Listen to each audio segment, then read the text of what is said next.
Merriam-Webster word of the year for 2023 is authenticity. And a lot of people are finding their real authentic self through something that's existed for a long time, the Enneagram.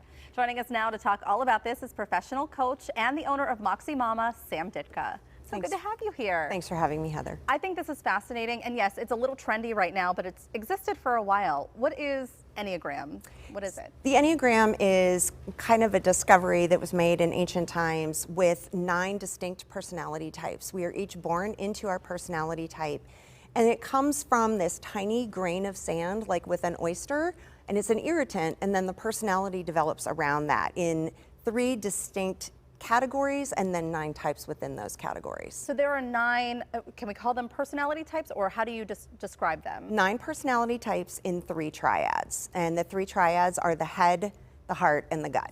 And this is, when we did our session, this is kind of like, almost like what leads you in most of your daily life. Like if you're in the gut triad, then you might find very instinctual things, like you might walk in and use your gut instinct to kind of lean into. Correct. And there's a lot of discrepancy in testing people. We automatically use that word, I trusted my gut, but Right. It's often our head and our intuition, and it's our heart that's really leading us, and that can make a real difference in where you land on the chart. So I grew up mostly in the 90s, like in my true developmental stage. And so I remember all of the teen magazine quizzes that you could take in the magazines. There's a lot of stuff too online where you can take personality tests along the same line with the Enneagram, but there are discrepancies when you do it that way. The problem with the online tests is they cannot differentiate if you are at a place of stress or of strength. And so working with an Enneagram coach like myself, I was trained with an organization called Inner Life Skills. You can really get to the bottom of what it is that is driving those behaviors that are apparent in your personality. That's really interesting. And how would someone use this information? Because I think we all like to discover a little bit more about ourselves and helping someone guide us to do that. But how can it be used to better ourselves? So when I talk about the Enneagram with my clients, I talk about you've got your point of stress and your point of strength. And you want to keep the doors open to both of those, because there are actually a lot of gifts that show up even in your stress that, if properly harnessed, can get you back into that stronger space.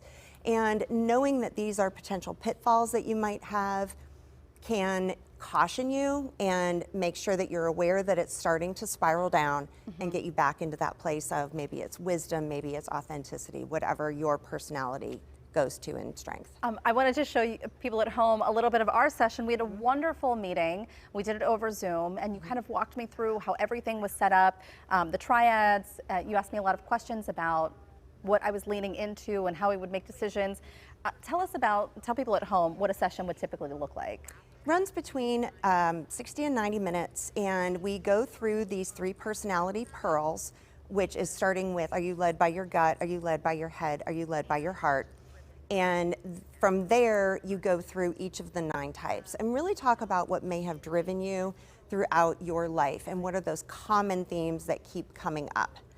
You know what I found is, I think I even mentioned it in our conversation, it almost started to feel like therapy a bit, because you are kind of unraveling the true you through this conversation and session. Absolutely. Coaching is a little different than therapy because we're taking you from where you are today and looking towards the future. Right. Whereas therapy will address things in the past, but it's always good to acknowledge those things that have come up in the past. Sure, that might be why you are where you are. Absolutely. Okay, so after our session, you and I kind of started to narrow some things down. Do you have an idea of where I landed? So you and I had discussed you either being a 6 or a 7, and I think you landed on a 7, which is also what I am. Yeah.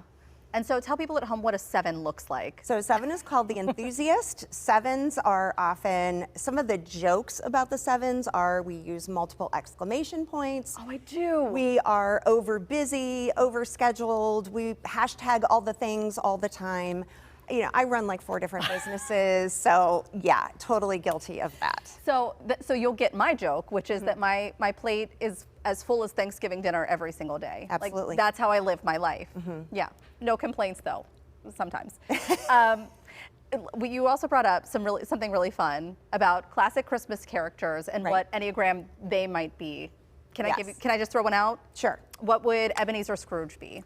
So there's a lot of argument about this on the internet, actually. Really? And my opinion is very different than anything else I saw out there.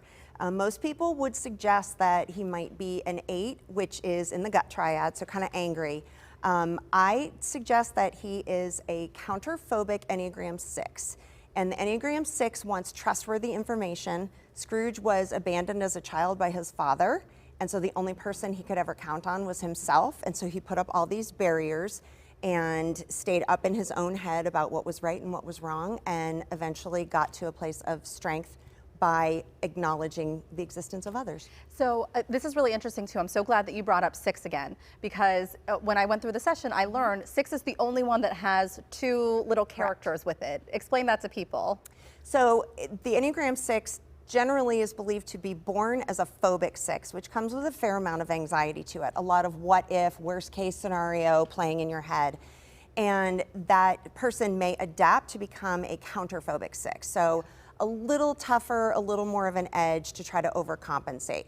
I can give you another Christmas example. Oh, please do it, yeah. Our hero of the Polar Express is a phobic 6. Okay. The hero boy is anxious. He's not sure he believes in Christmas anymore. He doesn't even believe what's right in front of him when he gets to the North Pole. It's all what if, is it real, until he hears the bells himself. Yeah. So we needed that confirmation. Yes. I'm telling you, it was so fascinating to sit with you through a session. I felt empowered just knowing a little bit more about who I truly was. Authenticity, I'm telling you. I love that. I Yeah. love that. That's why I do what I do. And I think you and I gelled so well because we're both 7s. So Right. we totally got it. We totally got it. If you want to buy a Christmas present, if you want to do this for yourself in the new year, maybe as a resolution, schedule an Enneagram session with Sam. We're going to have more information on our website, kdka.com/talkpittsburgh. And coming up next on the show, we are in the thick of sweater weather season. A local designer is making this time of year a little cozier with her festive Yinzer-inspired clothing. We're giving you a look next.